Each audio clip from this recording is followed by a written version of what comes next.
Don't stop laughing now. Dental Advice by Mark Lowry. The best Christmas gift I have ever gotten in my life was a set of horrible, ugly, protruding teeth.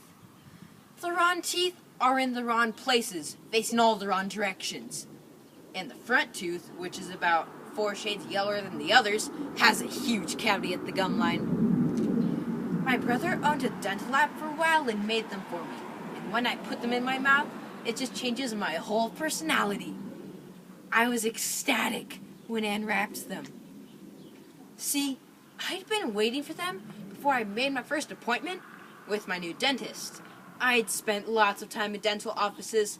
I got all my teeth capped. They asked, "How white do you want them?" I said, "Why does it come? I want chiclets." So I wanted to start this new dental relationship off right. I popped the teeth in and headed out. On my way, I stopped by the Waffle House.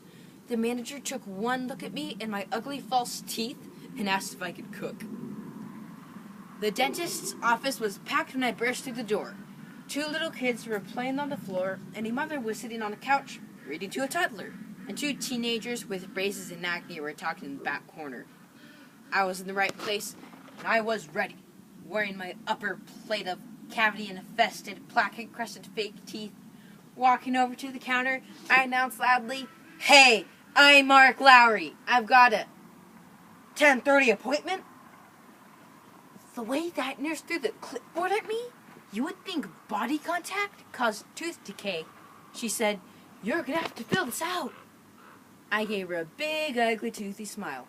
"Well, I'll be happy to, ma'am." A hush filled the waiting room. Little kids were running to their mothers, and everyone was looking at my teeth. I went over and sat by the lady reading to her little kid.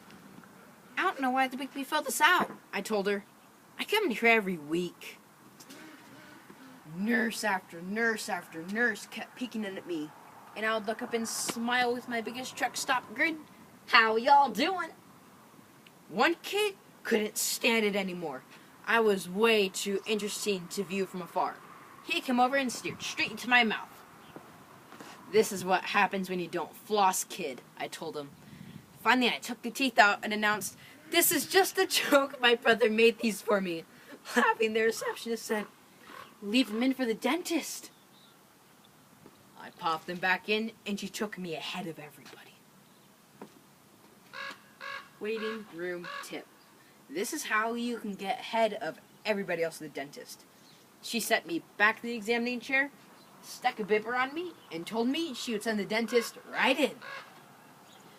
When the dentist came, he took one look at me and lost all his oral faculties. You would have thought I shot him with the stun gun. I grinned big and wide. "Hi, Doc. I've been flossing. I use rope, small chain, anything I can find. But, Doc," I spread my lips as wide as I could, "I think I may have a cavity or 2. He stammered, "Well, we can help you. We can help you." He washed his hands. And washed them. And washed them. And washed them. And washed them. I started to think that the guy was headed for the linoleum, so I took the teeth out.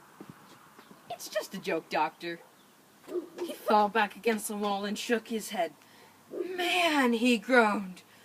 "All I could think about was that I had to put my hands into that mouth." Everybody ought to get a set of teeth like mine, because if you eat at Shoney's and tell them you found them in the salad bar, they'll give you a free salad. It works every time.